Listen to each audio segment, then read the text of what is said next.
Okay. Welcome back. Okay. And Phil, this is your first time on my channel, so thank you for Hi. joining me Yeah. today. No, happy to be here. I am happy to have you.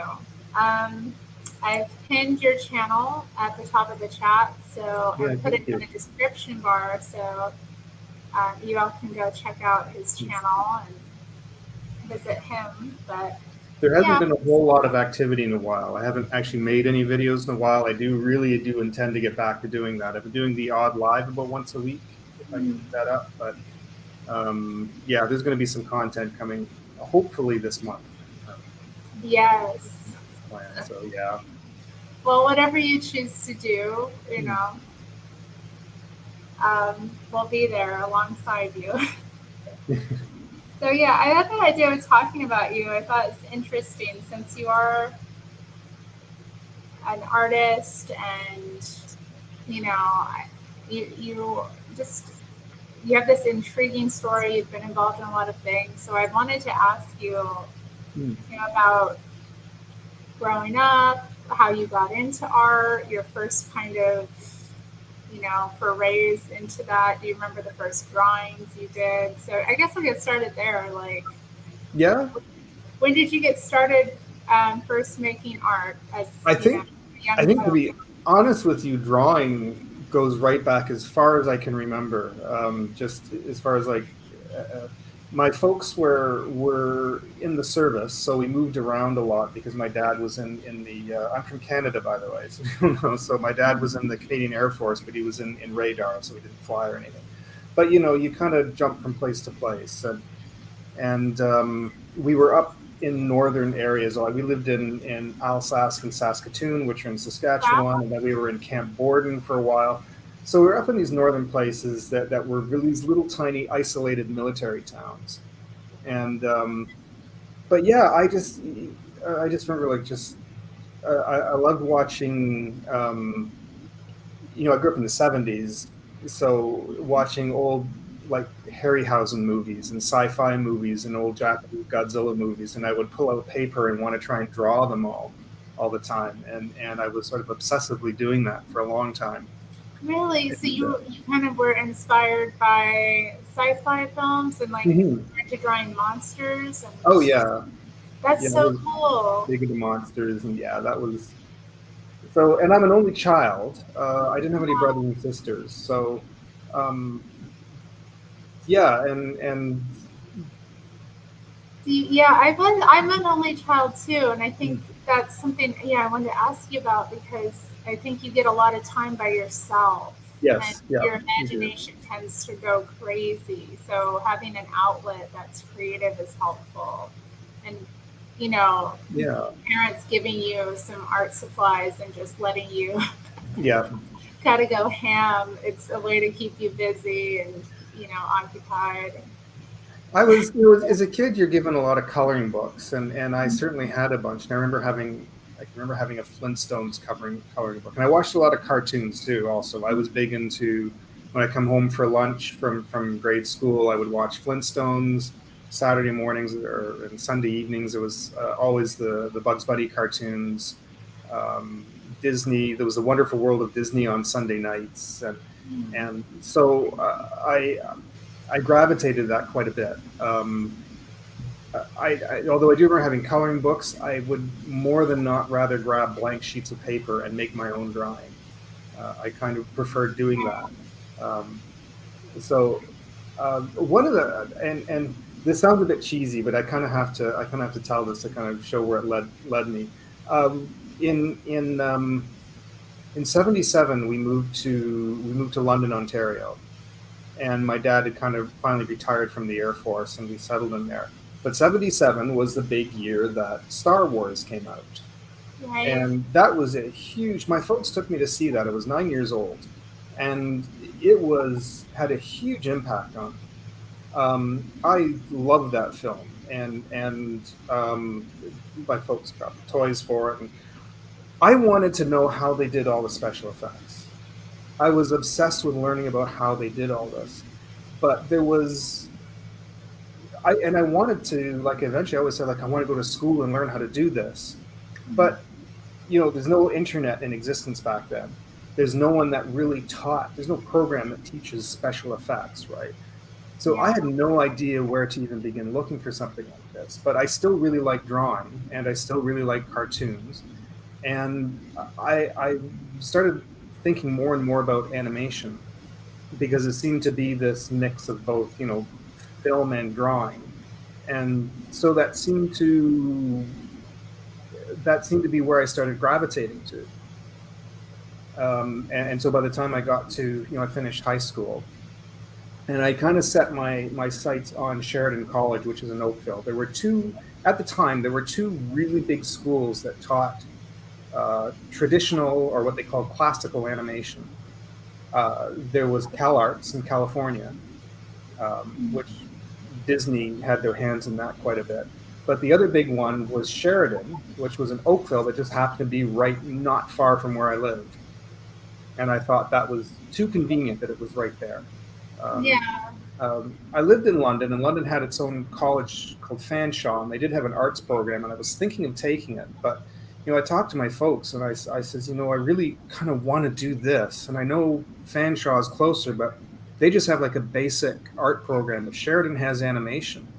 And they says, well, as long as you're committed to it, we'll support it. So, yeah, so in '88, I was off to Sheridan. I got in their program, and I took that for 4 years. It was a 3-year program, but I did an additional year, just to. It's kind of hard to explain. I about midway through, you could take an additional year to kind of strengthen your skills, and you could learn a little bit more about effects animation, and they had all this additional stuff you could learn if you take an extra year. And it really didn't cost, like, it didn't really cost a whole lot more except for my living expenses. But yeah, so I took the 4 years and finished in '92. Okay. So, see, there we go. Here comes the chatter. Here. Okay, whatever. Oh goodness. Okay. So yeah, I'm like thinking about where to begin with this. So yeah, you gravitated towards animation. It Mhm. sounds like what kind of inspired, like, who are your influences as far as cartoons? You mentioned like the Flintstones and the Mhm. Wonderful World of Disney, but like what are some of the animations that really kind of I think I think one of the big ones at the time was so after I finished high school in '86, there was like a 2-year special arts program right in London, Ontario. So I took that first before I went to Sheridan, and they actually had a little film and animation course as part of their. There was a whole. They taught everything. You took a little bit of painting, art history, life drawing. I thought it'd be really good to strengthen my skills. And at that time, one of the big names that was starting to rise up was Don Bluth, and I was really getting excited about his films because I saw The Secret of Nim, Mhm. and I It's was beautiful. I Yeah. was just wowed by that film. I was so inspired by that particular flick, and I saw it on VHS. I didn't even know it had a theatrical release. I saw this on VHS, and I wanted to see this, and I was starting to get a real idea between the differences of what is like full traditional animation, like where they use 12 to 24 frames a second, as opposed to limited animation, television animation that was just moving an arm and moving a mouth. And so I sort of understood the difference between the two, but that kind of full lush animation I was really gravitated to. And Bluth had such a different look to his stuff than Disney, and I really thought he was going to come up. And Disney was hurting at the time. They had just did the Black Cauldron not long before that, and they did, and their films were kind of not doing very good. I think it wasn't until Little Mermaid that everything turned around for them, but before that, um, The Mouse Black Detective, they were Cauldron? not doing very well. Um, what's that? Did you say the Black Cauldron? I haven't heard of it. Black Collar? Yeah, you probably won't. It tanked. It was very poorly received film. It was they took Imagine taking Lord of the Rings, the entire books, and try and make them into an hour-and-a-half animated film. The whole thing. That's what they're trying to do. Yeah, it didn't Ambitious go project. over. Yeah, it didn't work very well, and they lost so much money on that and just about tanked. And they did The Great Mouse Detective, which was cute, but it wasn't enough to save them at the time. They were really struggling. But Bluth was coming up, and we really thought he was going to give them a run for their money. And then American Tail came out, and that was really big. I remember seeing that. Um, what was the one? I remember going when I started. Oh, All Dogs Go to Heaven was. I remember when that came out. Right around like It's exact. first been big when I was just a little thing. Yeah. So yeah. Yeah. That came out the exact same day as Little Mermaid. And unfortunately, All Dogs Go to Heaven looks fantastic, but they were starting to suffer because they had finally separated from Spielberg. They had Spielberg support. And when they separated, they kind of started losing things in the story department. But Little Mermaid hit big with audiences. That really took off. So things started to swing back for Disney, and then Bluth started losing. But I still had my sights set on Bluth. They did The Land Before Time while I was in college, and that was really big. And I thought, okay, they still got something here. And I was all set to like go to Ireland, and because their studio was set up in Ireland at the time, and I thought I was going to go to Ireland and I was going That was to. my computer. Sorry. Oh, no worries. I thought it was mine for a moment. I know it's a Yeah. spooky sound. Nobody wants to hear that. It's all good though. Yeah. Yeah, so I took the course. I don't know what happened. Bluth started running into some problems right after Land Before. Bluth even came to the college and spoke to everybody. We got to meet him actually, yeah. And I'm not sure what happened, but he started running into some problems after Land Before Time. So I didn't know really what to do. I knew that when I got out, when I finished college, I needed to get some work right away. And there were studios right in Toronto. And I thought, you know what, get a start here, get going on this, and wait and see what's going on in the animation industry. So I worked at two studios. There's a little one called Phoenix Animation. It was in Toronto, but it was just called Phoenix Animation. And they picked up little bits of side work for other bigger studios. I think I did some cell painting for something called Mumphy's Christmas Special. And it's a hard one to find. You can find it. Mumphy's Magical Christmas, I think it's called. I think you can find it on Magical Christmas. Yeah, you can find it on YouTube. Really? Yeah, you can find it on YouTube. It looks really nice for a small, low budget film. It actually looks really nice. It's one person that does all the voice, because it's supposed to be like he's narrating a book, so he does all the voices of all the characters. And I love them speculating about you in the chat. Oh yeah, so I was going to say at the beginning, I am Canadian, eh? But yes, you have an actual Canadian. Yes. Come on, be welcoming, y'all. But yes. Sorry, I forget where I left off. Oh yeah, because I did. The three big things I did was Mumphy's Christmas. I then went to Nelvana, which is a bigger name. A lot of your earlier, like your Saturday morning cartoons, came out of Nelvana.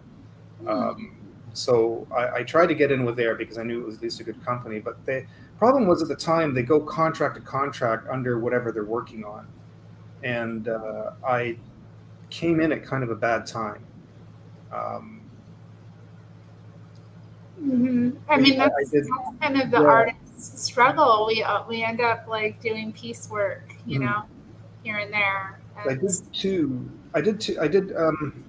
I worked on Babar a little bit. I did some in-betweening for Babar. Yeah, I remember being told about that when I first met you. I was like, oh my goodness. But I didn't like in-betweening. It's a rather tricky thing to do, and it's monotonous and kind of boring. I didn't really like it, and I wasn't great at it. But an opening came up for doing layout for Rupert the Bear. Yes. And opening came up, and I jumped on that, and I really love doing layout. I really enjoyed that because you got to do a little bit of everything. It's basically a mid-stage between taking the storyboard, designing the backgrounds, planning what the animation is going to be through that scene, and sending those packages to the right department. But I got to do a little bit of everything in that, so I really enjoyed doing that. And I did that for, I don't know, it was about a year or so, a year and a half. And but once that was done, I was out of work for a while. And you have to pay rent, and I was kind of pressured to take some odd jobs, which I did. I did take a trip to Florida with some friends of mine and tried to go right into the Disney studios in Florida. I'm like 23, 24 years old, and Mhm. I'm trying to go down there and just hand in a resume to them. And I did get a reply, a very pleasant reply, but the Florida studio was not really where they did a lot of work. It was more just production stuff as part of their theme park, which still would have been fine, but they weren't hiring. And I got that back, and I was a little bit down from that. So, um, but it was a hard time getting work because now animation by the late '90s was all being outsourced. It was being sent overseas. Hardly anybody was doing it right here, and those that were being hired to do it here were people that were already well established in the industry for a long time. So it was really hard to get work. I remember doing a little something for one small film. It was just a couple of scenes I did a layout for like an underwater scene for something. I think it was for Lightbox animation, but it was very small. And then somebody introduced me to the idea of doing caricatures. Yeah, Um, no, I love caricature art. yeah, So this is really cool to me, and I'm excited to hear about your journey with that. that So was it was awkward at the beginning because yeah. I there's a theme park called Ontario Place in Canada that was really it's mostly closed down though. Unfortunately, it's about half shut down, and there's issues with it. A fun fact: Ontario Place is the home of the world's first IMAX theater. Canadians developed it. Canadians made IMAX. It's Canadian. And it was made for this big Oh, theater wow. in Ontario Place. It was part of their attraction, this gigantic screen that folks taking me there when I was really little to watch this film about fighting forest fires and planes that would fly over top, and the whole theater would feel like it's moving. Right, it was pretty fantastic. So, but I remember when I got the job doing the caricatures there, I was kind of excited about it. Um, you had to learn. It was awkward for me because I'm used to doing a rough drawing and then overlaying stuff and then doing finished line work. This was caricatures are direct ink to paper, and you have a crowd of people. I don't watch Chandler from Friends. I don't know how many times I get that. Really? I Yeah, thought it was when people say, so "Oh, dumb. You could Chandler," tell like a the guy lot. from Friends. Yeah. So Oh my um, goodness, sorry. Yeah, that's they're okay. saying that your name means candle maker Yes, as it well. is. Yes. Yeah. Really? Yeah. It Okay. currently is. Yeah. I don't know what the connection is, but You probably had an ancestor that had a job making candles. that's what we figured it was. Yeah, because I all my ancestry is from England, so it's who Mm. knows what. Yeah, they were speculating about that too. Yes, yeah, Sorry to um, take it off, but that's I thought okay, that was a funny comment. I didn't want to let it pass. but that's all right. I can't really see much of the chat anyway, so if something comes up, you can let me know. It's I'll sort of share way the over at the photo. side, but Mostly it's just them talking smack to one another, it oh, looks all like. right. But yeah, the big difference with doing caricatures is that you had to do it ink to paper. You had to do it within 5 minutes. Like if you're drawing kids in that, you couldn't. You had to be within 5 to 10 minutes of doing these. And they Mhm. were the way they did them. They wanted them profile, and I heard about that, and I do want to see that. There was a company called Caricatures Inc. And this woman that owned this company, she had it running at Ontario Place for like 20 years, and and I did it for about three summers. I think I did that for. Made a surprisingly a lot of money because people are there at the park. They want something with the kids. They want to do something with the kids, and moms would grab their kids and bring them over and plop them in the seat, and I'd get like a whole bunch of people watching me, and I had to direct ink to paper, first time, no mistakes, and had to do this thing in like 5 minutes. The first 2 weeks were awful because I was not used to it. I really thought I was going to quit. And one of the other fellows that worked there, who had been doing it for a while, says, no, don't quit. He says, let me show you a couple of tricks to this. He says, you're going to find there's a pattern after you keep doing them. And within a short while, considering that, it was $5 for a kid's drawing, and I only saw half of that. But I was nonstop all day, just kid after kid after kid. And it was mostly kids. Like, we were open to doing adults and couples, but it was 90% kids. And they all wanted to play like a sport, whatever they're doing in school. A lot of kids played soccer, so I was always drawing a lot of soccer drawings. And you put a little face on the ball with the kid kicking it and that kind of thing, right? So, but I would go to the point I had, like, my hands were cramped by the end of the day. And it was, but some days, though, I would keep making money. I would pick, there was 5 different locations of the park, and I would pick one that was under the lamp, one of the lamps. So I kept having light. So even when it was dark, I'd still have more light.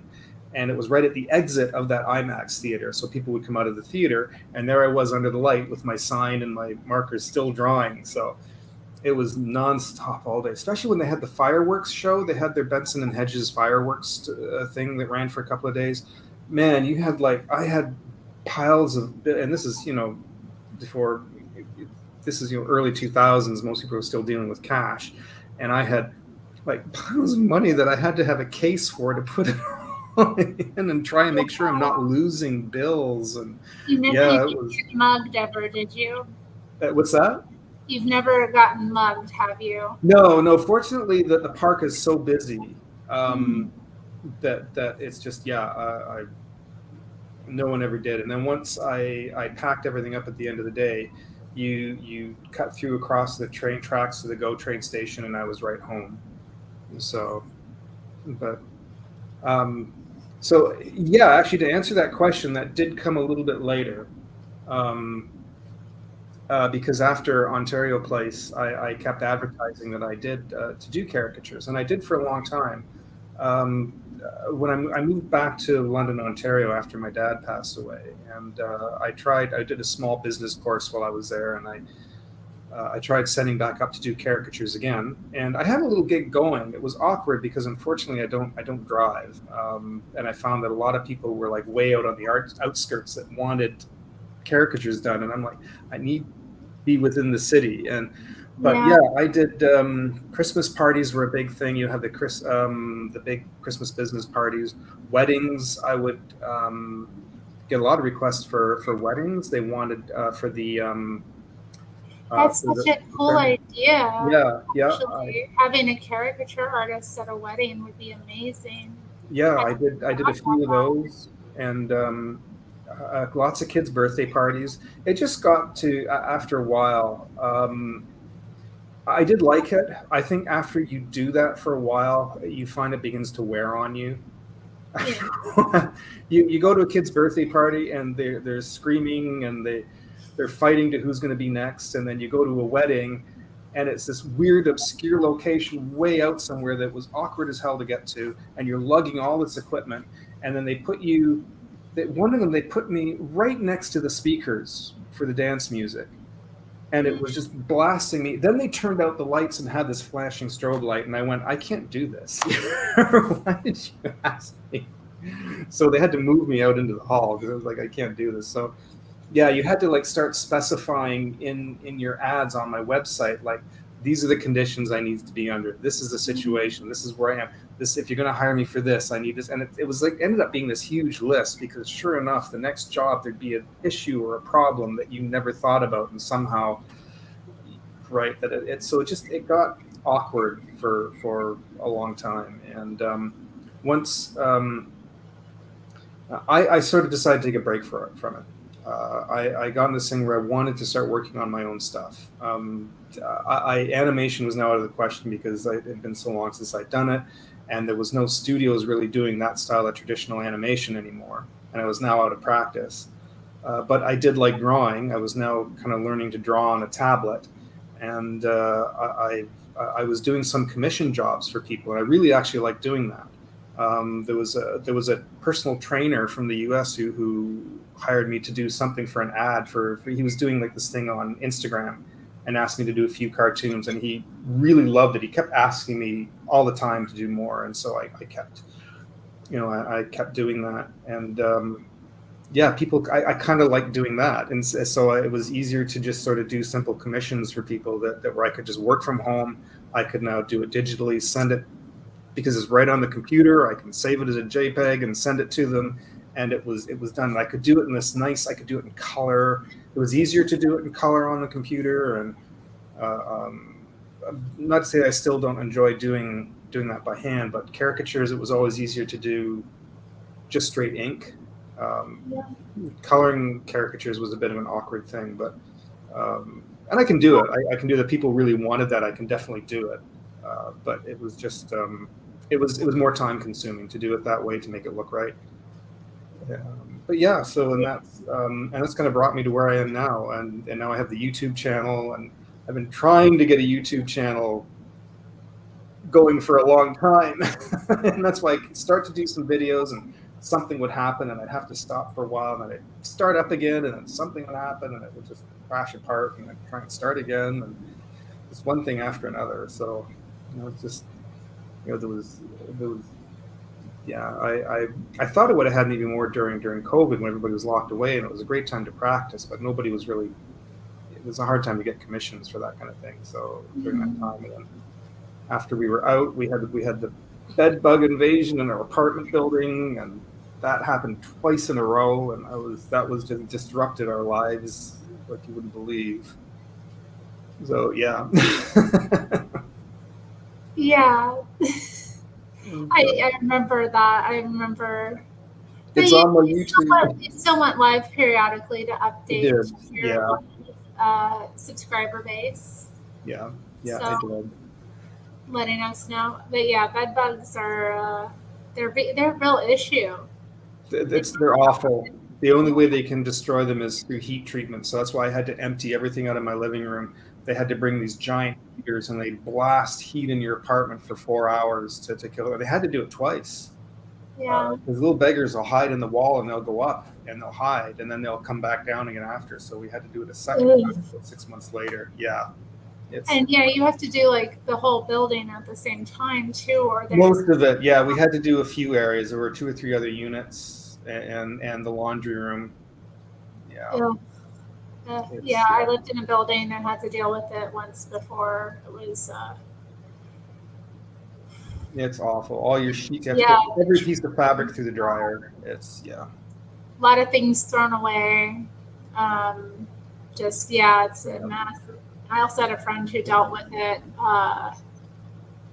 She had a really bad case of it, and they tried so many different treatments. And apparently, there's like places where it's a crisis where they're having such Oh infestation. wow, It's like cities. Like she was in New York.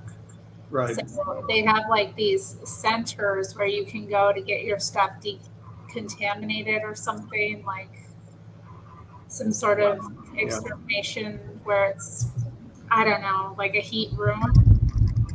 I don't know exactly what it it's the only was. way you can really kill them. Yeah, that's.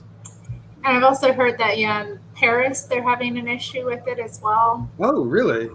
Good Yeah, like lord. last year there was all these news stories about Paris was overrun with bed bugs, and all of these different hotels were, having to shut down to deal with bed bug issues. So it seems to be, yeah, The problem is the yeah, eggs are so tiny. They're so tiny they're practically barely visible to the naked eye, and they stick. So anytime they brush against any piece of clothing, you could bump into somebody in the hallway and transmit something as simple as a couple of small eggs. And it only takes two of them, and they just flourish. And that's it. awful.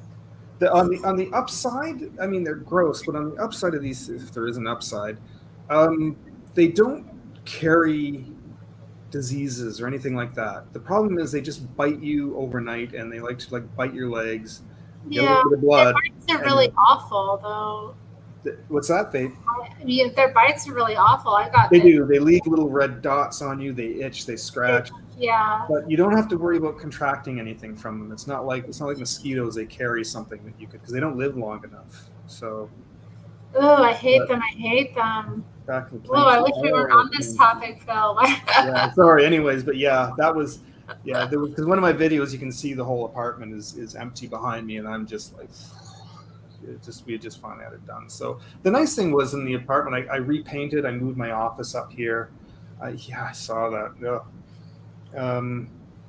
Oh, yeah. Point Fire Um, wants to know if you ride the TTC ever. Oh, when I'm in Toronto, I live in Burlington, which is part of what's called the GTA. So Toronto is like the main city, and then there's other smaller cities along the lake that are connected with it as part of the greater Toronto area. So when I am down in Toronto, I go once in a while. I don't go very often, but when I'm down there, I will take I will ride the rocket, as they call it, the subway or the bus They if I'm call it the visiting friends rocket. or whatever. What's that? They call it the rocket. Yeah, they call it. Yeah, it's part of their, I don't know, promotion thing to try and get more people to take public transit. So you see signs everywhere that says "Ride the Rocket," and that's, they kind of call the Toronto Transit, Subway the system. It's subway. underground. Yeah, yeah. That's so cool. Yeah. We only have light rail here that's above ground, so but it's still nice to have. I love the trains, and I do love Yeah. taking. I do take the GO train quite a bit, and the GO train connects all the big cities like along the lake, all the way from the very tip of the lake to Hamilton, all the way about halfway across, which is to Oshawa, and it goes like through Toronto, and it goes out, spreads out. So there's GO trains and GO buses. It's a huge system that connects everything in this area, and so I take the GO train quite often. I can take the GO train to Toronto and visit friends, and yeah, so I'm on that quite a bit. I like taking the GO train. I take it when I go to visit my aunt. Diet Tenacious Earth. I was going to mention something about so that. messy, and it doesn't work that good. I didn't have So much success with you it. have to use it a specific way, and and the thing is, yes, it's incredibly difficult to clean that up. They crawl through it, they get it on them, and they dehydrate and die. But you can't leave any openings. You have to do it. Have to line it. You can do a very fine line, but there can be no breaks in it. And you have to, yeah. I bought a big bag of that, and then I had to clean it because they were having a dog inspection come in, because they have a dog train that can smell out the bed bugs. And so they had this black lab called Elvis. He was the cutest thing. But they said, because diatomaceous earth is so uh, it can damage your lungs, so you can't breathe that stuff in. So they said, if the dog's coming, could you please clean it up? And I was like, shit, I just put all this stuff down. Well, I tried to vacuum it, and it clogged the vacuum, and then I tried to sweep it, and it just drags it. It's so heavy, and it clouds up. Oh, it was a bitch to clean up. So I don't recommend it unless you're prepared to deal with it, and you have to do it a specific way. But Yeah, I don't know. I mean, I found you just had to find where they were nesting, really, because they have these little hiding spots. And yeah, once I found their hiding spots, it was over for the little buggers. Didn't have a problem with them ever since. yeah. And I've moved since then, so Oh, okay. Yeah. I never have to deal with that again, because I don't know. I you go crazy. You really go crazy, because you have to like bag everything you own up and clean it, and like It's horrible. find it's maddening. And then you also have to go about your daily life. Oh Yeah, I had to still work through it all, and it was awful. And then my bed got infected, and I couldn't sleep on the bed. I had to get an air mattress out and stuff. Yeah, awful. yeah. Okay. But I'm glad it was done.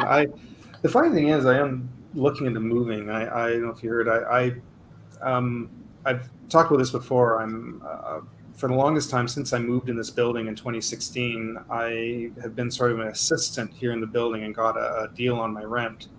And the building got sold last January. A new corporation bought it, and they've hired a new management company. And I've been let go of my position, so I no longer am the assistant here in this building. So I was really miffed. They gave me like 2 weeks notice, and I was so angry at them. I was so mad. And Yeah, I was prepared to move, but it's just the market is so terrible right now. Where I'm, I've had this place for 8 years, and I'm not, I have a good, still paying a decent deal for this apartment. But if I was to move, it's so expensive right now. Everywhere, it's so bad.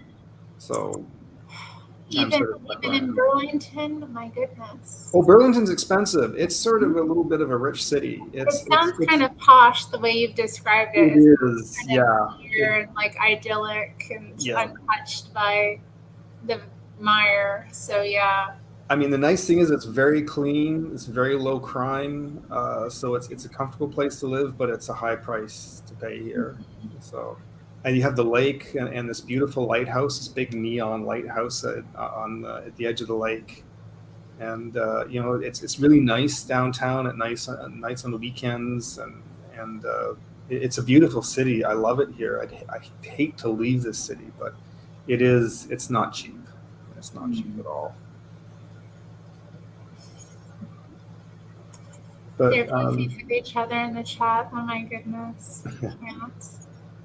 Come I don't on, know if you had any other art related questions too. I guess we get back Yeah, on no, that. we kind of got off. I wanted to, yeah. But Yeah. what, so like, we kind of got over your journey, but what kind of inspires you nowadays? Like, who inspires you? What kind of things have come out that are inspiring you? What new Cool. kind of arts? How are you changing what you do? Yeah. So I guess since I went because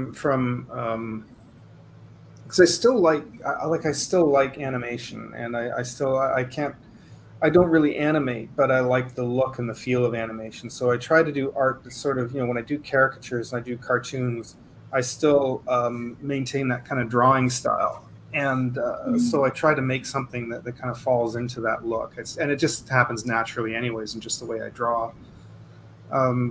So as I said, I kind of do little commission jobs here and there for people. I'll do, I try to make something. I'm trying to make a series of art. I use either Procreate on the iPad or something on in Clip Studio. Starting to make some things that are just fun that might resonate with people and just kind of put it out. That's why I'm starting a website. It's not live yet, but um,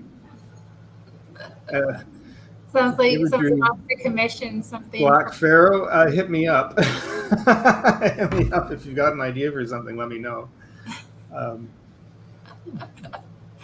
Who is Charles Rocks? Um, Do you miss being unemployed now as an artist? No, I still work. I work part time in Hawaii, but yeah, oh boy, I don't know how You're to just answer doxing yourself left and right. You don't know what that. kind of crazies are on my Yeah, channel. that's true. But they probably won't go up to Canada. Been here in a while, so. And you're a big guy. You can handle yourself. I'm also in. It's not like people can find me. I'm in kind of an awkward place in this city. Oh, wait, no, Zenny will find you. He's in Toronto, right? I'm a boring person. My life should be so interesting. I highly doubt anybody's. Right? It's. Yeah, and you're not offensive. You're not problematic. No. I don't know. But Yep, yeah, I mean, I'm not too worried really. To answer the question though, I still collect like old Disney books, and I still collect. Like I can't make and sell anything that's copyrighted, obviously. So I can't draw something of Fred Flintstone or Snoopy or something like that and then try and sell it. Well, I've got one Bugs Bunny piece up, but anyways. So I try to. Sometimes if something happens if there's things happening in the world that kind of amuses me, I can kind of jump on it and make a bit of a gag out of it. And it's some things, and you have to do a bit of digging. There are some things. Oh, sorry, somebody just had asked a question when their point fired. Do you know of any? Oh, sorry, yeah. Do you know any of the PS? No, I don't. Production or White Cruise? No, I don't, unfortunately.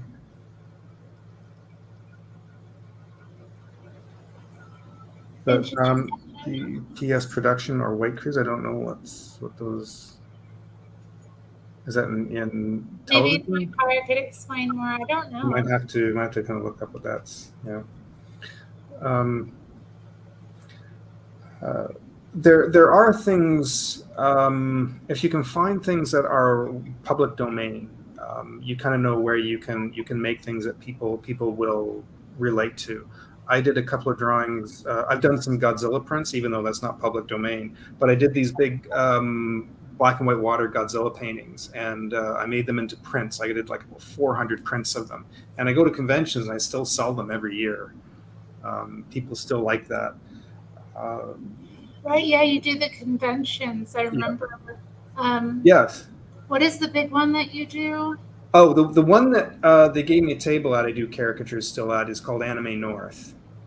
Anime North. Anime North, it's in May. I had to miss it this year due to, unfortunately, it clashed with my part-time job, so I ended up that I couldn't do it, but I'm going to really try and do it next year. I was upset that I missed it this year. It's a long story, but there was a bit of a problem that I couldn't get it off. There is a couple of other really big conventions, like the one called Fan Expo that's gigantic, but it's too expensive. I actually don't go to it, but it's massive. It comes up the end of August or early September. It's coming up, but And you used to do the Star Trek conventions too. yeah, way back in the day, I used to like going to they used to have Toronto Trek years ago. That was a lot of fun. I missed that. I went into a business recently. Well, actually, they play it pretty often. There's a little restaurant near me. But yeah, they always have Star Trek on now. Oh, on the TV? Yeah, so I do. I was Right. like watching it a bit. But I remembered you had been into it. But For you. yeah, so I do try to make things that people can relate to. I remember I did something that was related to Night of the Living Dead. I did sort of a cartoon on that, and I sold a few prints. And I'm starting now to catch on to merch and that kind of thing that I can make. Oh, the AI thing. Some mixed feelings on it, because that's really a big kind of touchy thing in the art world, and I didn't want to get too much into it. I'm an old guy. I used to just looking for reference material and just making art. I know a lot of people are trying it. AI is still not. I was talking to somebody about this recently, because AI is still in its infancy. It's not fully AI yet. It's just basically pulling out from internet searches and just sort of trying to fit together something that resembles what you're trying to describe, and it will make things. But it's also like there's people who said they've seen pieces of their own work and even their signatures showing up in stuff that people are making in it. So it's a little bit of a tricky thing. The most I would ever really use it for is if I needed a specific reference. I needed something that I still use reference quite a bit. I don't have a photographic memory, but if I needed a room with something, I'm trying to get a feel for it, maybe I'll try and do that. I've tried to do that with it and still never really got exactly what I'm looking for, but it's how do I answer that? Maybe I could make friends with it first. If it's a robot, will it vacuum my house? Why a robot for no reason? I don't know. I get ticked though. There's like a security robot at one of the bank tower buildings near here. Oh. I haven't seen it in person, but I've seen it on like the news, and I get ticked off looking at that thing. I'm like, oh. But anyway, moving on. If I meet a robot, then I'll let you know. Yeah, well, time will tell. Oh, has anyone, Double India coming with all the questions? Has anyone ever asked you to design a tattoo? Yeah, I have had that a few times. It's a weird thing, because somebody asks you to do a tattoo and you make something, and then they come back a few weeks later and they never used what you made for them. They still paid me for it, which is great. You get a bit of money for it. And it's usually just some friends that did, so I give them a bit of like the friend deal. But in the end, when they go see a tattoo artist have books. They're already artists themselves. You start describing what you want. They're going to make something. You can show them the drawing to give them an idea, but they never end up actually using that. So I tell the people that now. I says, listen, I can do it, but you're going to see a tattoo artist. They're an artist for a reason. So they already got something that they can make themselves. So I'm just kind of this middleman in it that maybe you really don't need to use. So I don't know. A lot of tattoo artists they'll just print the thing up and slap it on you and do it too. Mm-hmm. Sure, yeah. So, but I think there is something to the integrity of having the artist actually design your piece and then have them, figure out laying it on your skin and that kind of thing. They're a bit more adept at that. They don't get an opportunity to do that as much as well, because a lot of it's just the, copy and paste and put it on the skin. Yeah. I've known a few that really enjoy when they get to come up with something, specific. So I don't know, but interesting questions. Thanks, Jez. Some not so interesting questions as well. Some inappropriate questions, but we'll just ignore those. Oh Lord, I can't. Yeah, let's see. Where were we? All right. I feel like I missed something that I was going to mention, and I feel like I missed it. Maybe it'll come to me. But all right. So, but you've got your channel going now, and you're doing your own commissions, getting things done. And Wednesday nights, I wanted to start up something called Art Block, and it had started with another friend of mine who is from California. His name's Enrique. And he can only come on every third Wednesday, but we kind of talk about anything happening in the world of art. And I have several friends who are all artists, and I've been talking to them and asking if they want to come on and do a show with me. So I'm hoping that maybe each Wednesday night I can have somebody new on that can talk about their art and what they can bring to it. So is his I should have pinned the comment at the top of the chat with a link. Phil Chandler Arts, basically. Yeah, and I have his link also in the description. It's Phil Chandler Arts. But yeah, it's in the description, and I can post it again if y'all want to go hop on there right now and subscribe before you forget. It's always good to. Oh, come on. I said there's not the channel is still kind of messy at the moment. It's been hard to be consistent making videos. My making skills are not that great, and I've been doing a lot of lives. But even some of the lives, I've just been sitting there talking because I can't. I've been going through a bit of a phase for a while where I feel like I can't get anything done. Every time I try to start something, try and get some work done, I get something drops into my lap. I get people calling me out of the blue. We're going through some crisis. I get something happening here in the building. Work calls me in because they need coverage all the damn time. So there's always something coming up, and I feel very frustrated that I'm not getting things done that I'd like to. I really would like to spend more time just at home, just working on my own stuff, and it's been hard to do that. And it's been hard to juggle my time. I used to be very good with time management, and now since in the last little while, it feels like I've kind of lost control of that a little bit, and that's been very, very frustrating. And so I'm just sort of going through a bit of a phase with that. But I as I said, I do have that Wednesday show, and I'm planning on starting a Saturday afternoon show for fun. I've had this kind of I don't want to say too much, but I've had this sort of silly idea for something I'm going to try for Saturday shows. But it will be involved some drawing, and well, yeah, I've enjoyed your lives when you go live and work on something. There was one where you were using like different art supplies, and then there was one where you were showing how to do animation. There was one I think you did one with Rupert the Bear that I watched, where you actually did a little Rupert and had him walking, and we're showing how to, make that happen with animation. Yeah. Also a call. Yeah, I was really actually thinking that was kind of on the spur of the moment. I didn't intend to do that night, but I thought I could open up the program and I thought I could do a real demo on what doing a layout actually is. Not many people know what that mid process is, and it's so important to making an animated film. And I thought I'd show what this actual breakdown is and how it works. And I really got a lot of interest in it. So I thought I'm probably going to do more of those. I'm going to show how traditional layout is done. I'll do it on the tablet because it's easier. I'm having a little bit of an issue.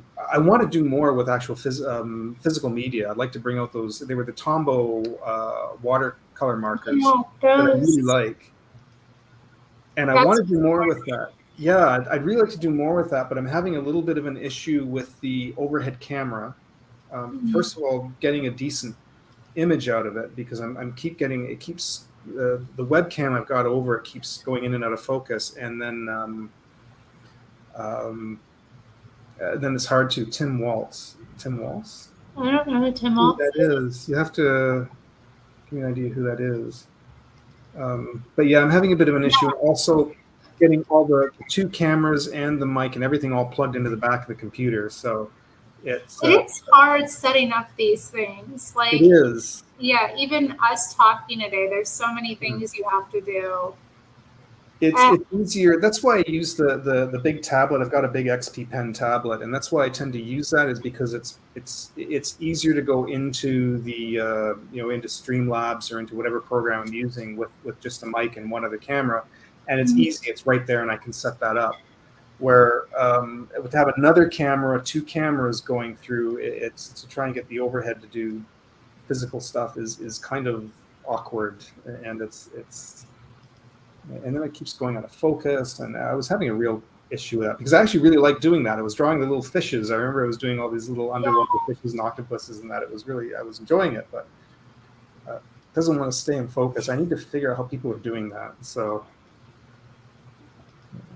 just so I can't the chat. Oh, just the chat. Oh. Well, you have some activity in your chat. I see live and you get like two people and they come in and say, "Hi, Phil." They're not even talking to us. They're just talking to each other. Yeah. So, I would say at least you have some activity in there. Like on my lives, I get maybe 2 or 3. I go hard in your activity. Yeah. I'm usually the only one. Yeah. Or sometimes other people pop in, but I'm pretty good at keeping it going. But no. I didn't ask him to come on to draw for you all. You can go listen to or go view his channel. I'm just talking about it tonight. I didn't come in. Yeah, that'd be kind of an awkward setup. This is a conversation. Yeah. I'll do stuff when I get stuff going. Like I'm hoping to start this Saturday. I'm hoping to do a drawing stream this Saturday. As long as nothing comes up, I'll do a drawing stream this Saturday. So. I don't know what you're talking about, Mr. Mad. Anyway, sorry. Chat is off the hook. Yeah, they do stay active, but there's a bit of clowning that goes on and whatnot. That's all right.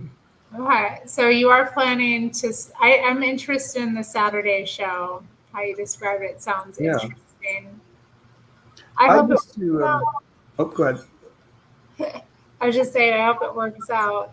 Yeah, I have kind of an idea for it that I'd like to do, because I used to. It sounds a little bit of a silly idea, but I'm going to try it out anyways, regardless. Growing up, because I grew up in the 70s before the days of the internet, and when stuff was just on TV before you could even rent videos. I used to like to Saturday mornings and Friday and Saturday nights. I used to like watching. As I told you, all these monster movies, but they always had these hosts, these crazy, silly horror hosts. Saturday afternoons, I used to watch this one called Superhost Saturday Afternoon. I was really addicted to that every Saturday afternoon. He had a funny show. And if anybody here is old enough and happened to watch Channel 43 out from Cleveland, but I watched that all through the 70s and 80s. And I still miss that show, but I used to love watching those. And I always kind of said jokingly that if art doesn't work out, maybe I could be a horror host.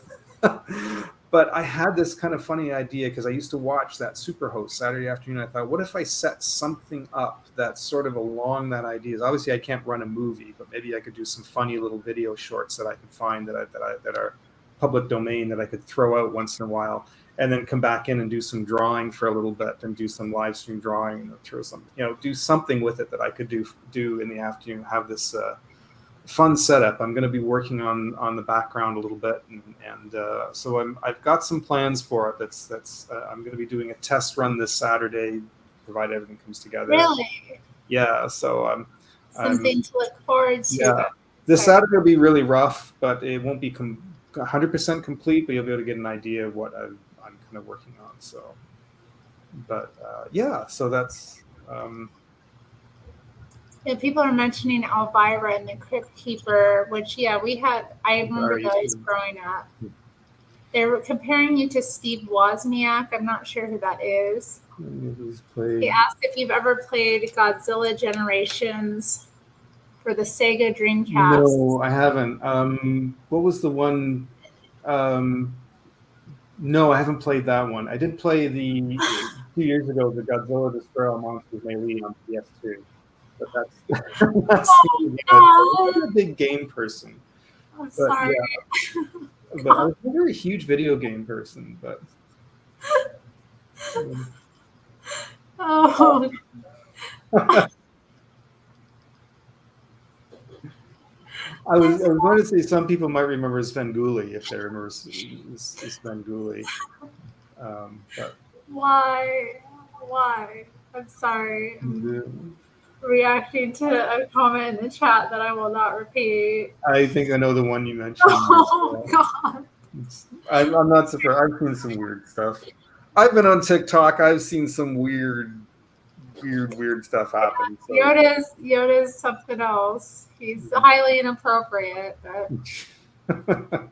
oh man, yeah. I know, it's all good. It's all good. Okay. Okay, apparently Mr. Mad was just playing. So, okay, yeah.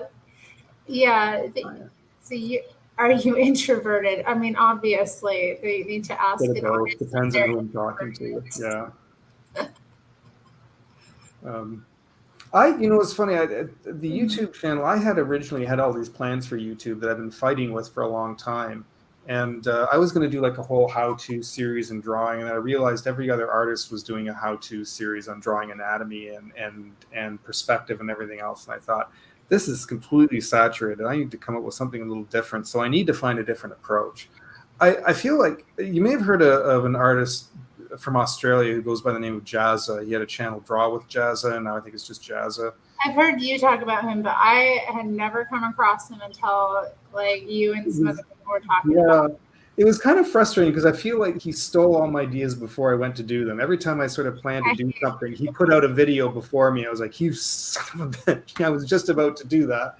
And he'd come out with like this stuff. And I was like, oh. And then he does very, very well because he's very popular on YouTube. And then he started like, he got a huge $5,000 printer, and then he put out his whole line of markers, and he would get deals with big drawing tablets, and I was like, I can't do this anymore. So I couldn't compete with that, and I got frustrated. But yeah, it was very frustrating though that he was kind of doing this while I was sort of in motion of trying to get started, and he was putting out all this stuff like way ahead of the game. But he got really popular on YouTube though. He still has like 6 million subscribers. I'm like, yeah, I can't. That's right, Batman. Oh. Yes, and actually I was going to come back to that and say, yeah, there is a point where it's just like, you know what, I need to do something different. I need to find a way of doing my own thing on here and not try and do whatever he's doing. Maybe try and go a different direction that's unique and different. I need to take sort of the kind of things that I do and sort of promote myself on YouTube and what I do and the way I do it. So, but I'll have a look. I'd have to get a Sega Dreamcast, but I bet you could just look up it online too to get an idea of what it looks like. Yeah, I'm sure. I mean, Mr. Mad wasn't here earlier, but you talked about being inspired by Godzilla when you were a kid. Yeah.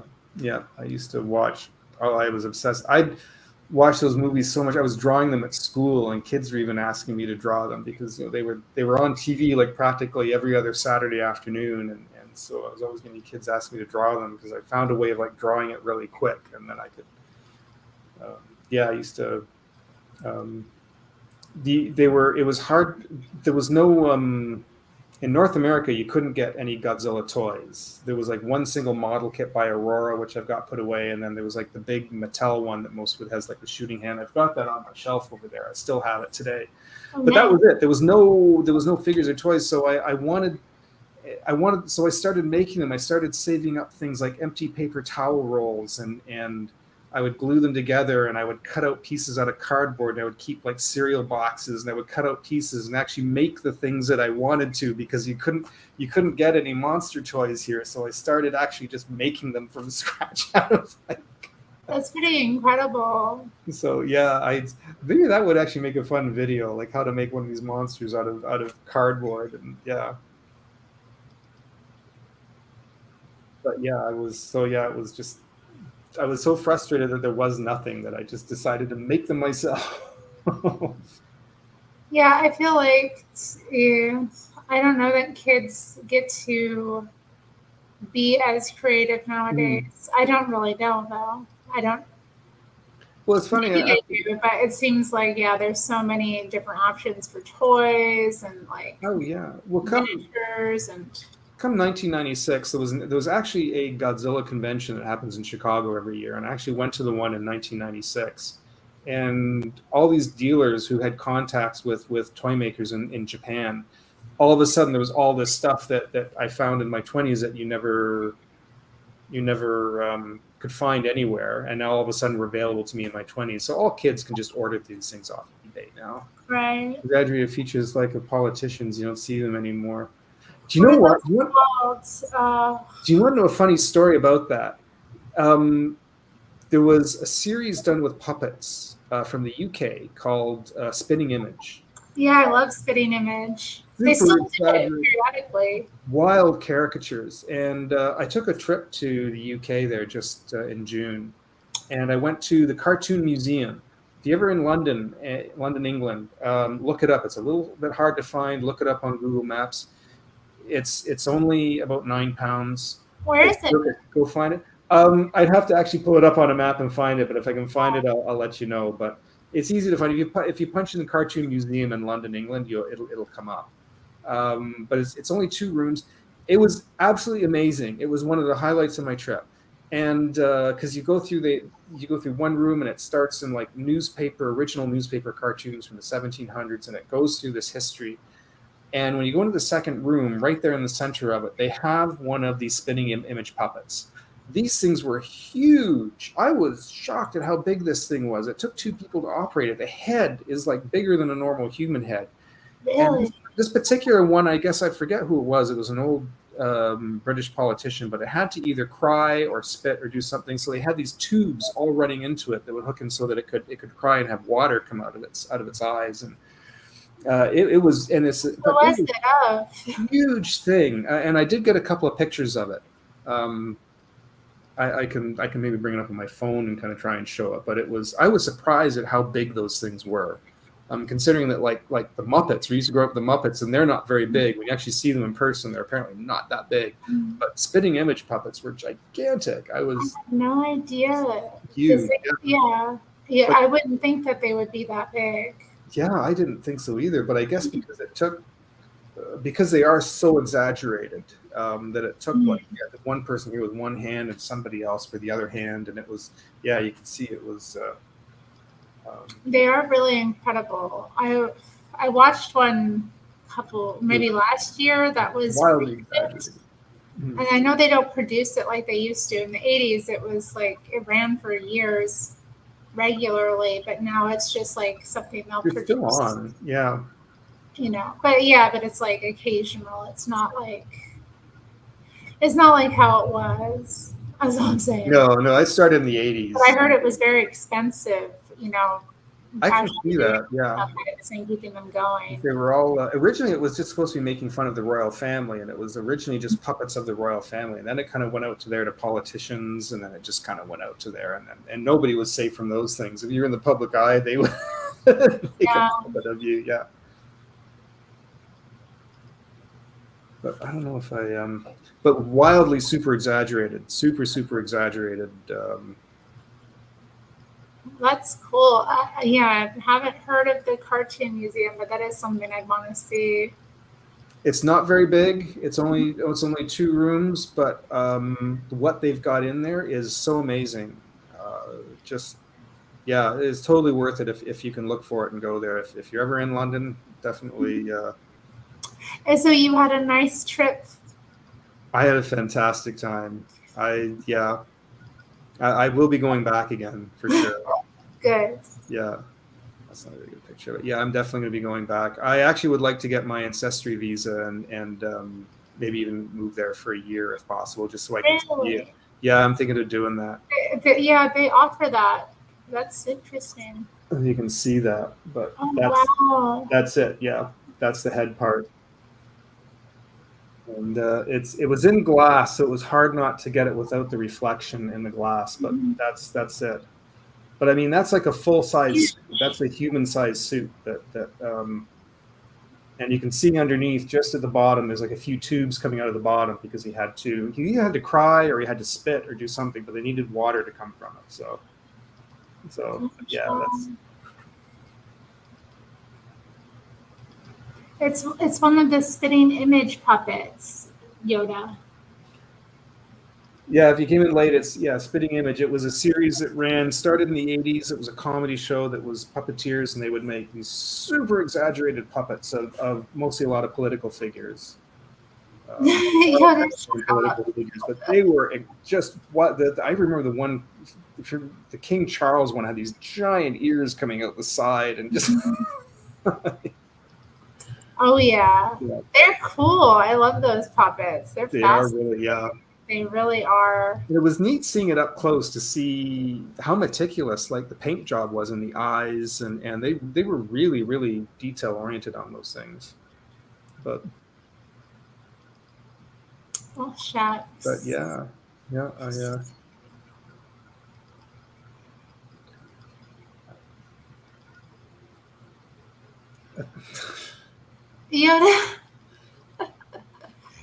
Yoda is degenerate. Yeah. But anyway. Well, I didn't have any other interview questions for you later. Yeah, I don't know what else to really kind of tell you, but yeah, you can. Any questions from the chat that are, PG-13?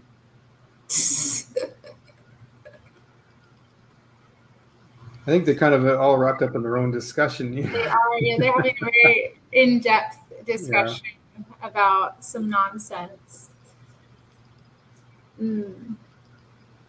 So yeah, well, I guess I could ask about the visa thing. Like, how do you go about doing that? Is it a Canadian thing? Is it just because you're English descent? Yeah, to get if you ever want to move to England, they do have a lot of visa options. But of course, if you're coming there, you either have to be working or on vacation.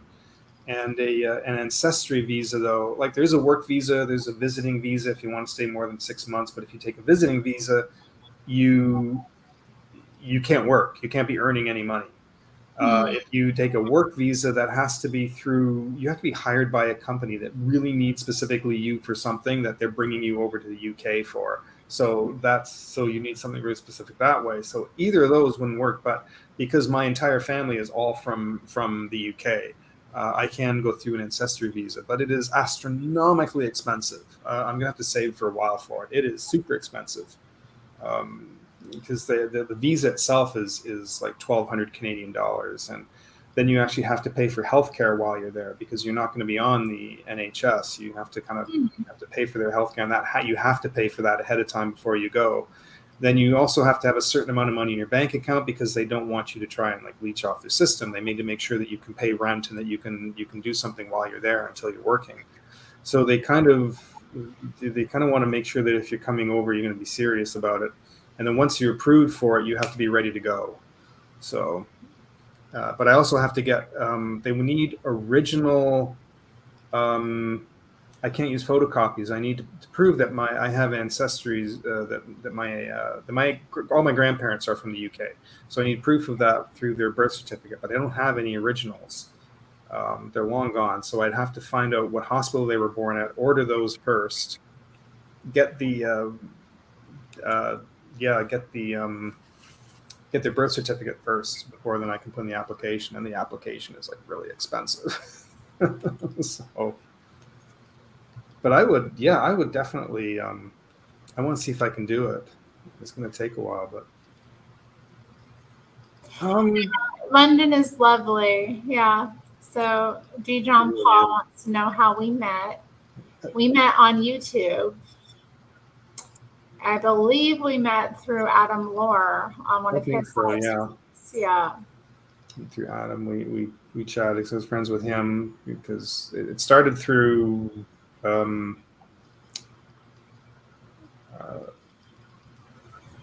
What's his name? Joshua Kemble, and then. Yeah, but I don't even know him. Yeah, he doesn't know Joshua, but Adam was friends with him, and then we.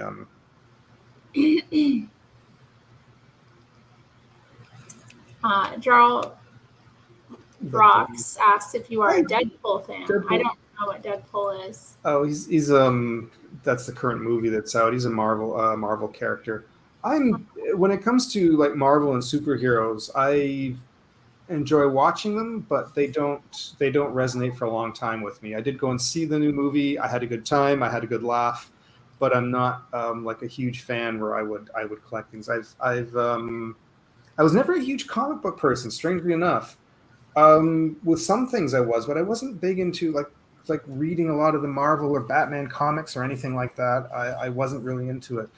No, I'm not. I was in a relationship for a long, long time, and after it kind of didn't end well, I kind of haven't gone back into one again. Yeah, we still chat, but it's a long story. She moved to the U.S. and I'm sort of here, so it's but. Fire, my goodness. Separated, I guess would be, yeah. But we were together for a long time, for 12, 13 years. So, but yeah. But yeah, I was never. I remember reading. I guess because I was such a monster fan and sci-fi fan, and you would think that reading Marvel comics and that kind of thing would fall in. I did like Spider-Man, and I remember watching the Incredible Hulk TV show. And I did do some drawings, but I don't know. It just never comics didn't resonate with as they did with a lot of people my age at that point. So, bro, where's Godzilla? Do you want the Godzilla art? Or I think you'd like. Do you have anything handy that you could show because I did have those black and white posters that I made years ago. If you can give me about 2 minutes. You gotta stop racially investigating. I think unfortunately, because I had to do a lot of cleaning up, I can show some pictures of them, but the posters, they're all. And I just broke everything. Hold on. Oh yeah, here we go. I do have some here. Oh, this is cool. Thanks, I had these made out of prints from the originals, and these are kind of all that's left.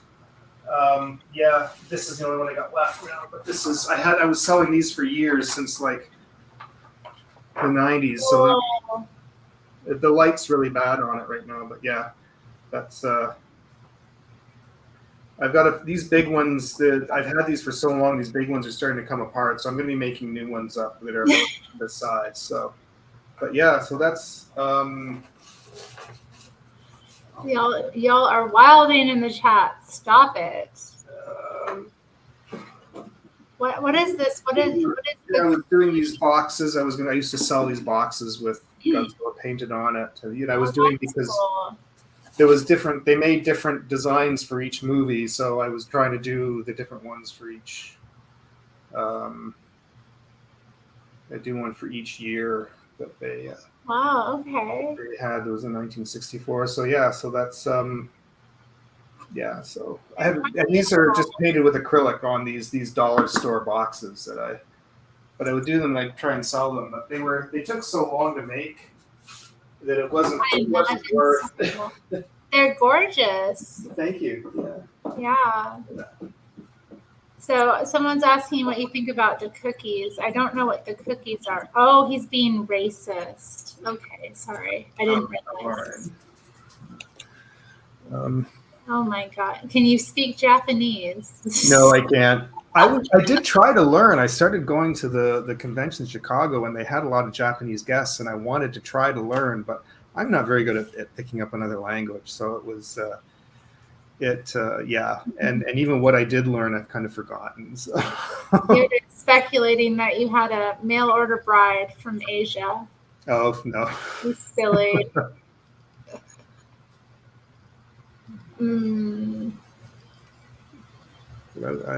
I was doing art for action figures. They're big. Oh yeah. If you know where. I don't know anything about it. But, I mean, Batman Loves Jesus is probably a nerd. So. Art for action figures. Oh, like for the packaging kind of thing. I did actually try to look at that. Yeah, what are you talking about, Batman? Could you explain more? Somebody asked if I'm in Chicago. No, I live near Toronto, Ontario. I'm Canadian, eh? Yeah, you can't hear the accent? Hear it? Okay, yeah, he does mean packaging. Yeah. I tried to actually back in 96, 97, 90. Do you remember when the TriStar came out with their Godzilla movie in the late 90s, and it kind of was terrible with Matthew Broderick? So there was a company called Trendmasters that was trying to put out a series of toys that were actually not bad. They were trying to do both the Godzilla toys and toys based on that movie. And they made an appearance at one of the conventions, and their packaging was really cool. They had really, really fun packaging for their toys, and I actually really tried to apply with them, but I tried like a couple of times. They just weren't hiring. So it was. Do you believe in global warming? Do I want to get into all that in here? I don't know if I want to get into anything political. Because whatever I say is going to the chat's gonna pop off and go crazy. So. They're already crazy.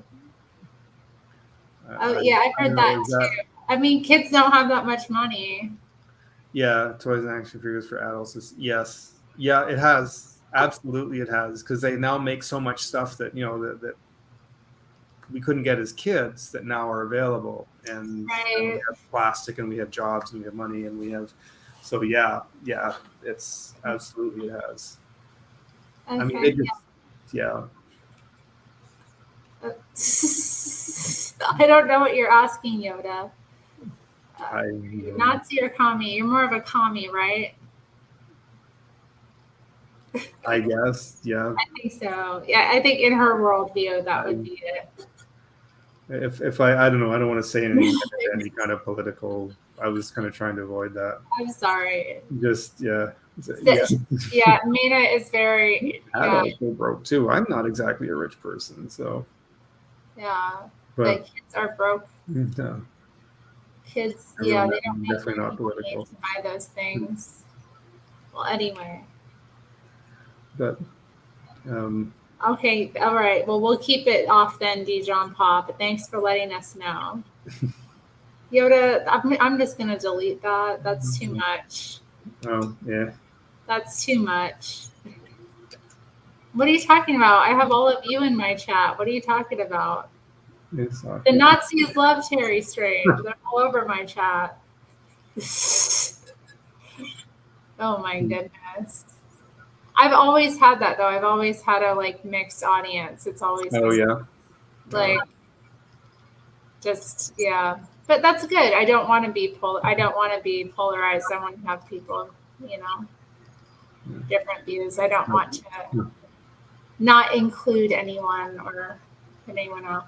Yes, that's right, Frederick. So, thank you. Yeah. You should hit him up, Frederick, to get your Black Pharaoh. I will say this, that if I can add something, now that we're kind of in a more modern era of social media, I think there is something to take advantage of. I mean, back in the 90s and early 2000s, to try and sell your art before the internet came along, you couldn't really do it. Another thing I used to like doing was animal portraits. I used to like doing pet portraits, actually. People would show me pets, and I would do either acrylic or chalk pastel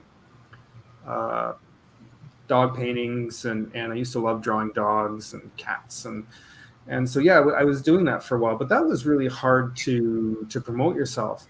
But with the internet now, and now it's become kind of saturated, but if you know how to kind of put yourself out there, somebody made a really interesting statement once that people like to buy the artists more than the art, meaning that they'll buy your stuff if they know who you are and they really like you and they want to support you. And you have a bit of a following, they'll be interested in buying your stuff just because they want to support you. So yeah, thank you. No, he's very So I wish I could bring up diverse in his skills, very interesting stuff. He knows a lot of stuff, very well educated. He explains when he's doing it. If you're into art, you need to follow Phil. I'll see if I can. I wish I could find something on here that I could show you. They're lost in my. Wow, really? I didn't know that. Okay. I wasn't paid for it, if that's the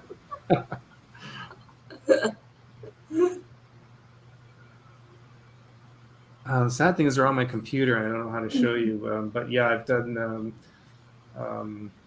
I did. After my dad passed away, there was a young fellow that had sort of become friends with my dad just before he passed, and he asked. He had a thing for wolves, and I did a really nice wolf painting I did for him. That was sort of a silhouette of a wolf with a tree in the background howling, and with sort of northern lights kind of thing in the background. It was acrylic painting that turned out really nice, and I took a picture of it. And I asked, I says, you're going to have the original. I'm giving you the original, but if you don't mind, I'd like to kind of see if I can sell prints. And he was like, yeah, of course, go ahead. So that one became really popular. I get a lot of requests for it. And I wish I could kind of bring it up and show it to you here somehow. Yeah, it sounds gorgeous. I can kind of, I don't know how to. People love those like wolf things. They're so into that. And I've seen you drawing animals before. You were doing like, what happened with that comic thing that you were creating? Comic? Oh, I know there was. Like you were taking the idea that you had for the space dog. What was his name? Oh, yeah, that was a tough one because I was kind of. That's an idea. This is an idea I had for years and years, for over 20 years. And the idea originally was I wanted it produced as an animated series. And everybody kept telling me, what was your dad? Let me come back to that in a moment. I love my dad. I still miss him. The idea that I had, everybody was kind of pushing, saying, well, if you can't do it as a film, make it as a comic. And the problem was it was too visual. There was too many sound. I could hear it and see it in my mind. I thought, so I tried to write it as a comic, but it was really hard because it was just not conveying the way I wanted to do in a comic.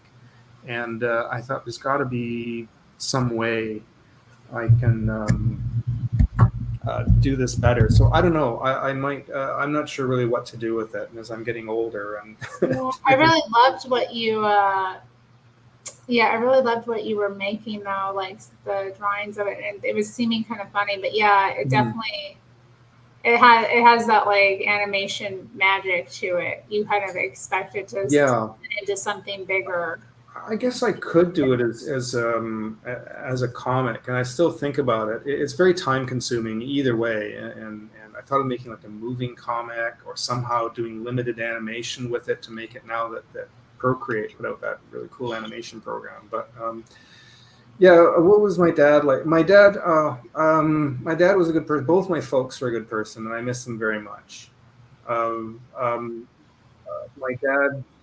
He was in the service, as I said. He was in the Canadian Air Force. He didn't fly. He worked in radar, and in his last few years, he worked in rec spec.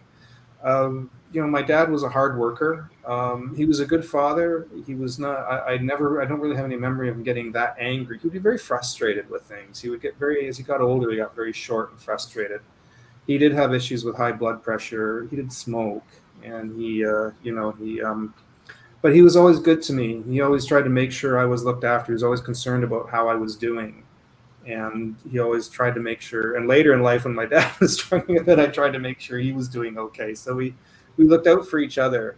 And I was thinking of actually moving back to London and maybe um, moving in the same apartment building as him, so that I could kind of help look after him. But in 20, he had diabetes, and in 2010, I went home to visit him for just a little bit before my birthday, because he had bought tickets for a concert as an early birthday present. So I visited him for a week, went to the concert, and then I remember saying goodbye to him at the balcony door.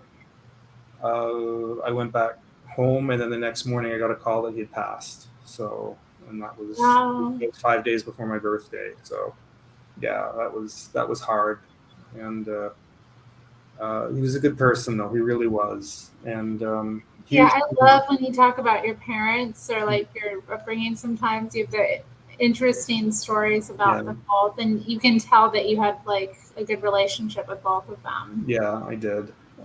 Yeah, yeah, I was blessed that way. I really was. I count that because I have so many friends that had, they didn't have very good parents. They had separated, divorced. They don't talk to one or whatever, and that was never me. They were together their whole lives, and they just sort of they had different personalities, but they kind of played off each other in that way. And it was, so my dad was more extroverted. He would tell really silly, terrible jokes. My mother was very quiet and very reserved. She kept to herself mostly.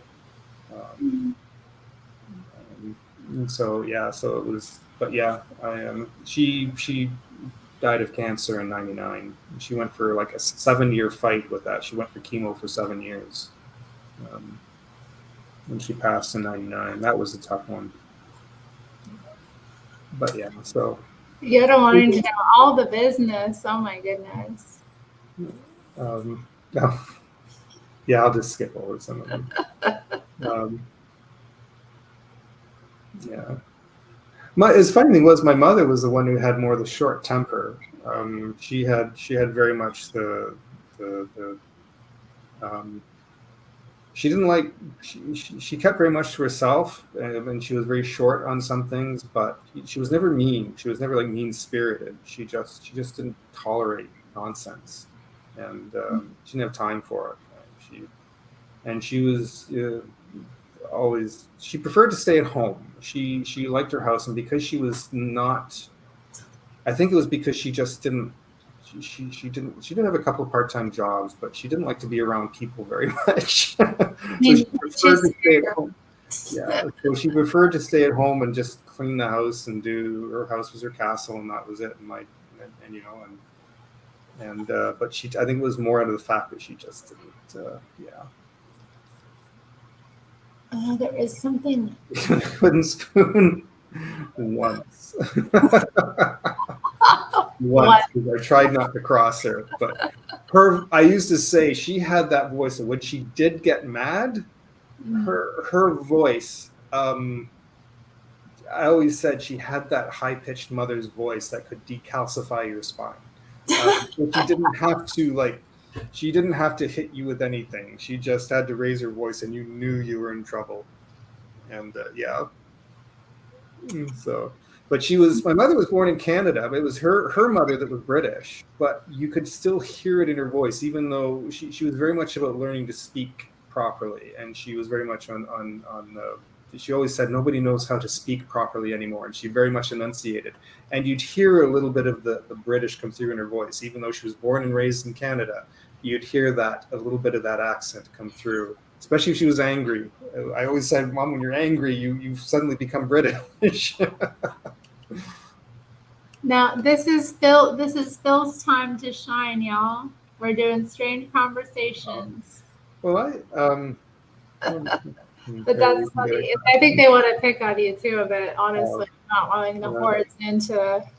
get at them. and just Which one of your parents would you say that you were closer to, or like that you take after more?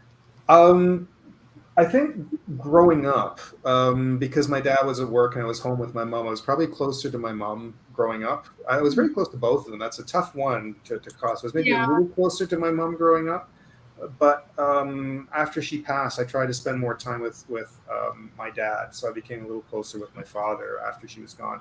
I look more like my dad. If you were to look at pictures of us, I definitely, although I kind of see my mom in my own eyes, I kind of see that. But everyone Mhm. says I look and sound like my dad.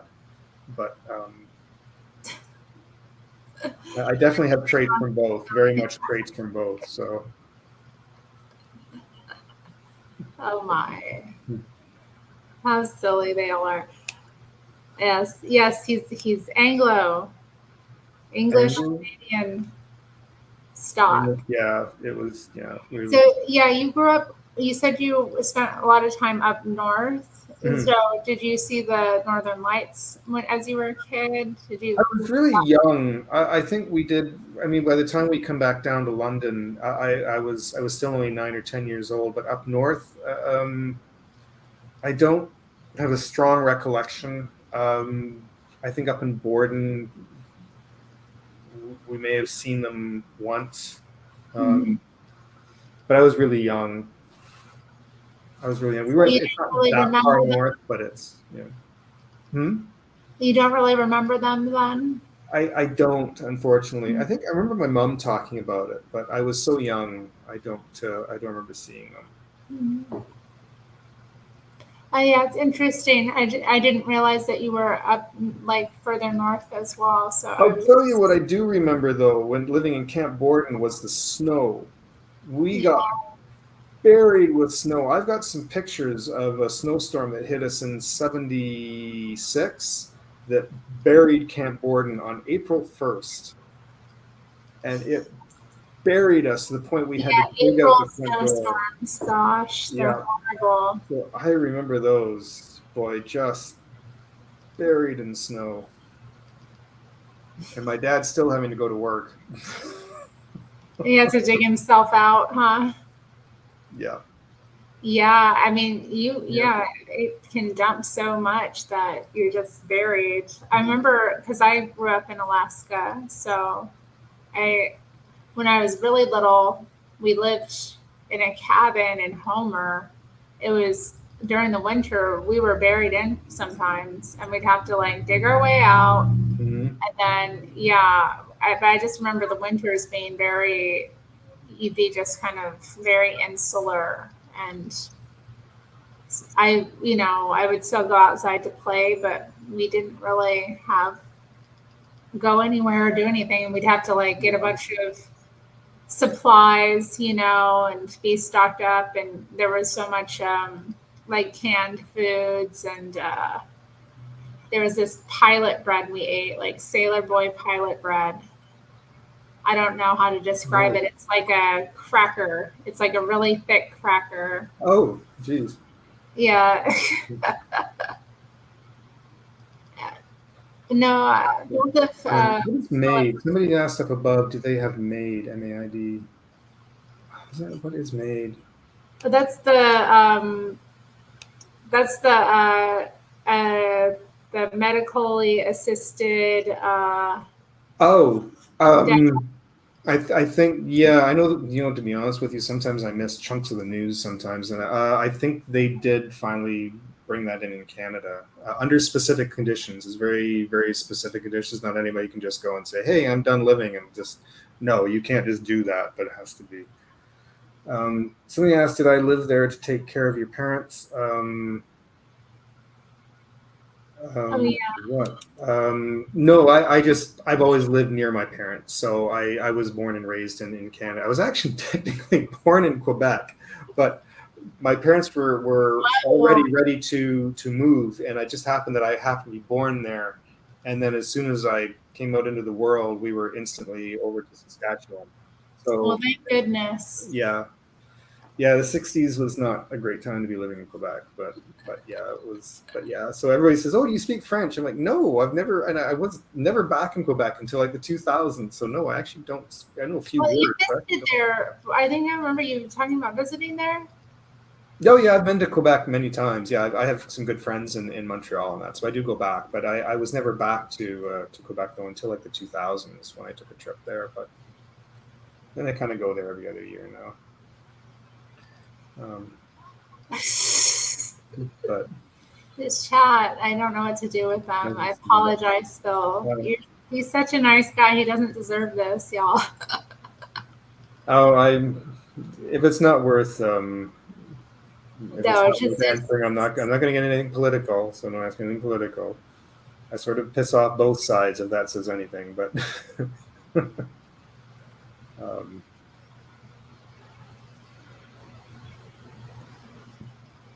well, anyway.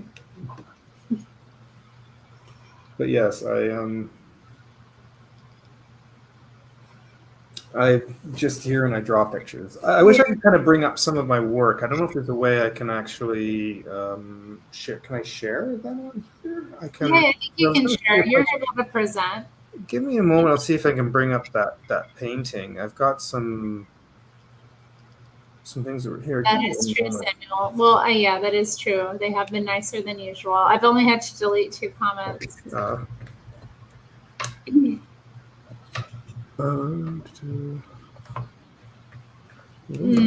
plug in the drive. I'll see if I can bring up a couple of pieces anyways. Nice questions. Yeah, this be, yeah. Oh, yeah.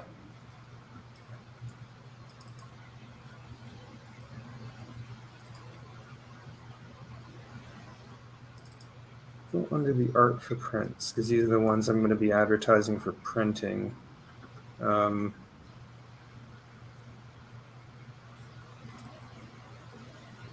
I was hoping to find, oh, here, we'll try some of the, can I share a screen? I don't want to share the whole screen, I just want to share an individual thing. Aw, that's nice. Oh, here we go. So this was the painting I was talking about. Oh, that's beautiful. I love that the tree is crooked. I took 3 different images and sort of assembled them, and I liked that image of that tree, so that's why it was sort of the way it was bent, and that's why I used that one.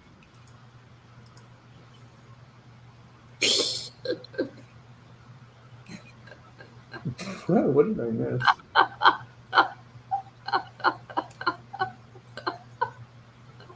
In Canada, it's Bud. Oh yeah, Bud. Is it Bud? Okay. Yeah. Oh geez, Bud. Whoops. Let me see if I can do another one, because a couple of the like the chalk pastel. These are before I do the cartoons. These, because we were talking about doing the pet portraits, and oh, is this a pet portrait? yeah, this was another one I did for somebody. So with look at that magnificent beast. So yeah, that was what I was starting to learn to do with chalk pastels, which I really, really like. They're messy, but I love them too. They're so fun. I've been thinking about doing like work with them again because it's been years, and I took out an old scrapbook and saw these pastel drawings. I was like, what? Why haven't I been doing them? Because they're just so fun to work with, and they're so they really are. They're so vibrant. Yeah. And whoops, I was going to try and do another one. It does look like Lassie. Yes. This is here. If you want to see kind of my weird sense of humor and what this was one I did for Valentine's Day, actually. So this is that I sold a few prints out at the last convention. Oh, how cute! The heart knows what it wants. Angles too. That is great. So, It's relatable too. I mean, who hasn't been through that at least once? It is broken, and yeah. But you can see Um, my 50s B movie influence there coming through. So if I can, this is done with Procreate. Kool-Aid Man, but he's the heart. That's funny. Oh, Mana, controversial question. I don't know. You think that? Oh, yeah, dinosaur. Modern art. Does he think the modern art that needs instructions to underline for? That's a good question. I'm not really sure how to answer that. I mean, modern art is such a broad term. It's like. And this is done in Procreate, by the way. So. Okay, yeah, you use Procreate a lot. I do, yeah. It's probably not my favorite program, but it's so instantaneous, and it's the UI is so easy to use. But what's the Bugs Bunny one?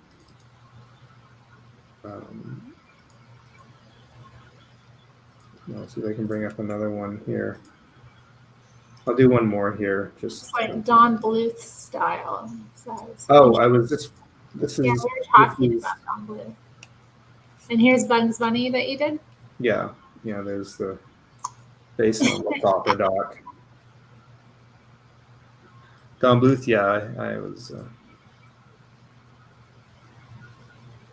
That was fun to do. I didn't even tend to do that whole thing. And sometimes I'll just get started. I like to pose or something. I'll start drawing it, and I'll ink it, and I'll see if I can match the colors. I'm like, what if I put a background? Let's see the background with it. And then I see I have this whole thing. So, but yeah, that's.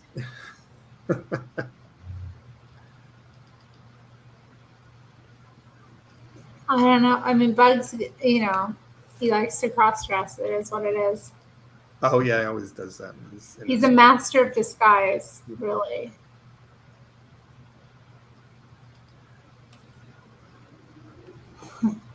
I was going to bring up one, but I don't think anybody will get that.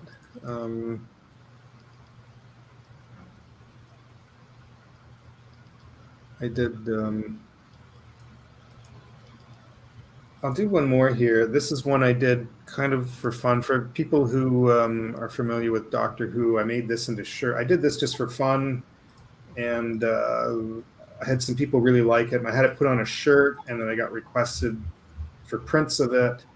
And so if you're familiar with Doctor Who, you'll kind of get the inside joke on this one. But so that's. I get the joke. 5 years ago, so. I'm not the biggest Who fan, but yeah, I get the joke. Very cute. I love. I kind of had to be careful with that one because I was going to sell it on shirts. I couldn't put anywhere that I couldn't put anything that was recognizable. Like even though the TARDIS is in the background, I couldn't make or fully draw a TARDIS. I tried to make sure it's not Doctor Who in there anywhere, but people will read it and see it. Will get the joke. But. Oh my goodness! Yeah, that's a Doctor Who joke in the chat here. Oh,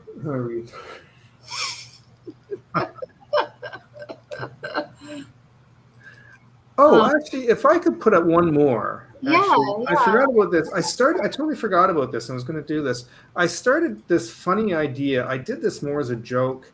And then at Halloween, I started getting this idea of doing these bean-shaped heads. I started calling them the Hallow Beans. And I did a series of stickers for them for Halloween. And I started I'm going to be selling them again on my site. So, yeah, they're just fun little Halloween monsters. So. Yeah. So these are going to be as stickers, and I actually have versions with full backgrounds on these too. So, but yeah, they're a great idea. I like these. The Halloween monsters. Yeah. So that was fun to do. I actually had a lot of fun doing those. I might do a few more. So yeah, you have a website where people can buy these things, right? I'm putting it together. I didn't think I would ever do a website again, and then I thought, you know what? If I'm going to be starting up the channel, I'm going to do this. So it is going to be just philchandlerarts.ca, but right now it's all placeholders through WordPress, is it called? Yeah, understands. So it's still a bit messy. You can go there. I'm still just kind of putting stuff together on it. The gallery isn't even finished yet. So, and it's a bit weird. I got to figure it out. But yeah, eventually this will be up there. These things will all go up once I get there'll be a shop in there where people can buy this stuff. So yeah. Yeah, and is it? I reckon it is. Do you find that it's challenging with being online and being Canadian, like with selling art sometimes? Because I know there's a little bit, yeah, issues with like shipping or costs and things like that. Does yeah. that inhibit you in any ways? And are there ways around it? That's been the hardest part, is that to get things made up, to order things like this, if I have to go through, if something has to be done through the US, that's always more expensive. And just having to charge for things on a Canadian site, you always end up having to pay a little bit more, or charge a bit more, and that's a bit, when you end up, you make up a T-shirt and it's like you want to stick a $50 tag on a T-shirt. Right. No, being Canadian is fun. People laugh at my accent and all my silly terminology. I mean, I'm sure not day to day, but just when you have to interact with us, yes, Americans, yeah. The mummy one would make an awesome tattoo. I mean, yeah, a few of them would. Definitely. Yeah, I wish I had the versions with the full backgrounds. I don't think he has any kids, Maina. No, I don't. Almost a long story, but yeah. You don't need to explain anything. Yeah, no, I don't know any of these people, so yeah. I'll actually, if you want to see the full mummy one, I'll just do this one really quick. Here, this is the one. I found the ones with the background, so but these are going to be versions I'll have they've all got full backgrounds on them, so that'll be move this off of there. Oops. Most don't notice the accent unless it's really emphasized. If I say something like I'm out and about around the house, then people will pick up on the OU sound. But yeah, so so they've all got backgrounds. There'll be versions of stickers and that with these as well. So once they go up on the site, but yeah, it was hard to make a bean pun with all of them. So I had to kind of think through each of them and make a. Because they started with the bean-shaped heads. They were the Hello Beans, and they had bean-shaped heads. So I had to try and make, the wolf bean, Dracu bean, or something like that. I had the creature from the Black Lagoon. So that was. I didn't realize I'd corrected him. Did I correct you? I don't remember doing it. I apologize if I had.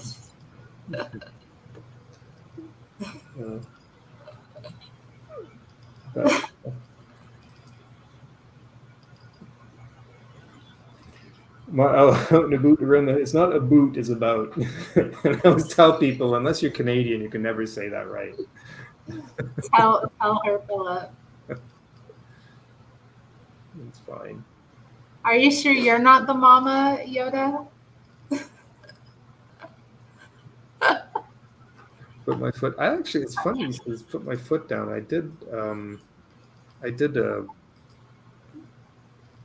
something for that was like a foot. I can't find it now.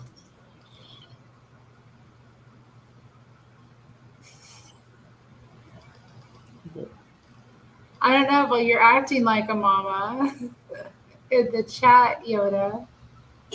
It's like, I'm the god. I know people are goofing around. I know people are just being silly, but I know. But I mean, sometimes, who knows? Maybe maybe that mama comes out of me too. Oh. It's hard to tell if it's just trolling or because sometimes he's sincere. He's not just. I don't even know what I did yet. I don't know what I did. When it comes to text messages, it's always hard to tell. You never know if somebody's serious or joking. It's just, and that's the downside of just text messages that are just leveled. You don't get the hardest thing in chat is to tell if somebody's serious or not. Like, I have no idea. Wow. But yeah, I don't know what else to tell you. That's Yeah. Well, I mean, I think we've had a pretty extensive chat tonight. Oh yeah, it's been almost 2 hours. Geez, I didn't realize it was that long.